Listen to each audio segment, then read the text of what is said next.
Hello guys, आज के इस वीडियो में हम गूगल पे के क्यूआर कोड में अमाउंट सेट करना सीखेंगे। गाइज, क्या होता है ना, अगर आपको किसी से पैसा रिसीव करना है तो आप उस व्यक्ति को अपना क्यूआर कोड देते हैं, फिर वह व्यक्ति आपके क्यूआर कोड को स्कैन करता है, फिर वह अमाउंट डालता है और आपको पैसा पे करता है। ऐसे में क्या होता है ना, मान लीजिए कि अगर आपको उससे 1000 रुपया रिसीव करना है तो हो सकता है कि वो आपके क्यूआर कोड को स्कैन करने के बाद आपको 900 रुपया पे करे और वो आपको बोले कि हम आपको इतना ही पैसा देंगे। लेकिन आप जितना पैसा रिसीव करना चाहते हैं, अगर आप अपने क्यूआर कोड में अमाउंट सेट कर देते हैं, फिर वह क्यूआर कोड वह व्यक्ति स्कैन करता है तो वह आपको एक भी रुपये कम नहीं दे पाएगा। क्योंकि जब वह व्यक्ति आपके ऐसे सिंपल क्यूआर कोड को स्कैन करते हैं तो उस व्यक्ति के मोबाइल में अमाउंट डालने का ऑप्शन आता है, फिर वह जितना अमाउंट डालना चाहे उतना रुपया डालकर आपको पे कर सकता है।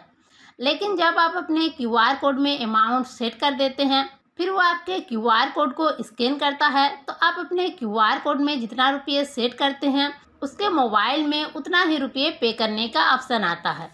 तो गाइस, पहला चीज़ तो ये था कि आप अपने क्यूआर कोड में अमाउंट कैसे सेट करेंगे, और दूसरा बात यह है कि अगर आप सेट करने के बाद आप चाहते हैं जो आपका अमाउंट सेट किया हुआ है इसे आप रिमूव करना चाहते हैं तो आप इसे रिमूव भी कर सकते हैं। और तीसरा चीज़ ये है कि अगर आप एक बार अमाउंट सेट कर देते हैं फिर आप दोबारा दूसरा कोई अमाउंट डालना चाहते हैं, जैसे कि अगर आप इस बार 500 रुपया सेट किए, अगर आप नेक्स्ट बार 1000 रुपया सेट करना चाहते हैं तो वह भी आप कर सकते हैं।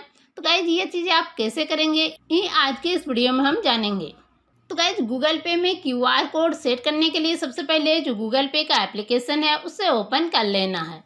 गूगल पे के एप्लीकेशन को ओपन करने के बाद आपके सामने कुछ इस तरह का इंटरफेस आता है। तो गाइज, यहाँ पर आपको गूगल पे के प्रोफाइल फ़ोटो में क्लिक करना है। गूगल पे के प्रोफाइल फ़ोटो में क्लिक करने के बाद यहाँ पर आपको एक बैंक अकाउंट का ऑप्शन मिलेगा। तो गाइज, यहाँ पर आपको बैंक अकाउंट के ऑप्शन में क्लिक करना है। बैंक अकाउंट के ऑप्शन में क्लिक करने के बाद अगर आपके गूगल पे में एक से ज़्यादा बैंक अकाउंट ऐड किया हुआ है तो वह यहाँ पर आपको दिखाई पड़ेंगे। तो गाइज, आप जिस भी बैंक अकाउंट के क्यूआर कोड में अमाउंट सेट करना चाहते हैं उस बैंक अकाउंट में यहाँ पर आपको क्लिक कर लेना है। बैंक अकाउंट में क्लिक करने के बाद आपके सामने कुछ इस तरह का इंटरफेस आएगा। तो गाइज, यहाँ पर आपको डिस्प्ले क्यूआर कोड के ऑप्शन में क्लिक करना है। डिस्प्ले क्यूआर कोड के ऑप्शन में क्लिक करने के बाद आपके सामने इस तरह का आपका जो क्यूआर कोड है वह शो होगा। तो गाइज, अगर आपके इस क्यूआर कोड को कोई स्कैन करता है तो जो व्यक्ति आपके इस क्यूआर कोड को स्कैन करता है तो उसके मोबाइल में अमाउंट डालने का ऑप्शन आता है और वह मैनुअली कोई भी अमाउंट डालकर आपको वह पे कर सकता है। लेकिन अगर आप इस क्यूआर कोड में अमाउंट सेट कर देते हैं फिर वह व्यक्ति आपके उस सेट क्यूआर कोड को स्कैन करता है तो आप जितना रुपया उसमें सेट करते हैं वही उसके मोबाइल में पे करने का ऑप्शन आता है। तो गाइज, ये मेरा जो सिंपल क्यूआर कोड है इसमें हम अब अमाउंट सेट करेंगे। तो अमाउंट सेट करने के लिए यहाँ पर आपको 3 डॉट का एक ऑप्शन मिलेगा, इस पर आपको क्लिक करना है। इस पर क्लिक करने के बाद यहाँ पर आपको एक सेट अमाउंट का ऑप्शन मिलेगा, तो यहाँ पर आपको सेट अमाउंट के ऑप्शन में क्लिक करना है। और सेट अमाउंट के ऑप्शन में क्लिक करने के बाद यहाँ पर आपको अमाउंट डालने का ऑप्शन आएगा। तो गाइज, अब आप जितना भी अमाउंट डालना चाहते हैं, यानी कि आप उस व्यक्ति से जितना रुपया रिसीव करना चाहते हैं वो अमाउंट यहाँ पर आपको डाल लेना है।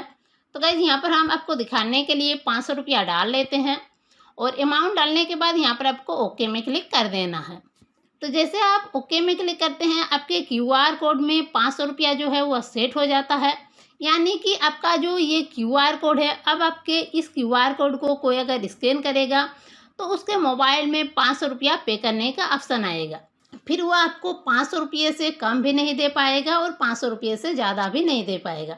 यानी कि आप अपने क्यूआर कोड में जितना अमाउंट सेट करते हैं उतना ही अमाउंट उसके मोबाइल में पे करने का ऑप्शन आता है। तो गाइज, इस क्यूआर कोड में अमाउंट सेट हो गया है। तो अब अगर आप इसमें जो अमाउंट सेट है अगर आप इसे हटाना चाहते हैं तो हटाने के लिए इससे यहाँ पर आपको एक तीर का निशान मिलेगा। इसे जब आप एक बार बैक करेंगे तो बैक करने के बाद आपके सामने कुछ इस तरह का इंटरफेस आएगा। और जब आप इसमें दोबारा डिस्प्ले क्यूआर कोड में क्लिक करेंगे तो यहाँ पर आपका जो पहले क्यूआर कोड था वह यहाँ पर आपको शो होगा। यानी कि यहाँ पर आपका जो अमाउंट डाला हुआ था वह यहाँ से रिमूव हो चुका है। जो आपका पहले सिंपल क्यूआर कोड था वही यहाँ पर आ गया है। अब अगर आप दोबारा कोई नया अमाउंट इसमें सेट करना चाहते हैं तो यहाँ पर आप दोबारा नया अमाउंट सेट कर सकते हैं। तो नया अमाउंट सेट करने के लिए दोबारा आपको यहाँ पर 3 डॉट में क्लिक करना है, फिर सेट अमाउंट में क्लिक करना है। और सेट अमाउंट में क्लिक करने के बाद आप जितना रुपया यहाँ पर सेट करना चाहते हैं वह सेट कर सकते हैं। जैसे इस बार हम यहाँ पर 1000 रुपया सेट कर लेते हैं। सेट करने के बाद आपको ओके में क्लिक करना है। जैसे आप ओके में क्लिक करते हैं तो यहाँ पर आपका जो QR कोड है इसमें आपका अमाउंट जो है ऐड हो जाता है। यानी कि अब इस QR कोड को अगर कोई भी स्कैन करेगा तो उसके मोबाइल में 1000 रुपये पे करने का ऑप्शन आएगा। यानी कि आप जितना अमाउंट सेट करेंगे उतना ही अमाउंट उसके मोबाइल में पे करने का ऑप्शन आएगा। तो गाइज इस तरह से आप अपने गूगल पे के QR कोड में अमाउंट सेट कर सकते हैं और जब भी आप उस अमाउंट को हटाना चाहते हैं आप उससे हटा भी सकते हैं। और अगर आप उसमें कोई नया अमाउंट डालना चाहते हैं तो वह भी आप कर सकते हैं। तो गाइज आई होप ये वीडियो आपके लिए काफ़ी हेल्पफुल रही होगी।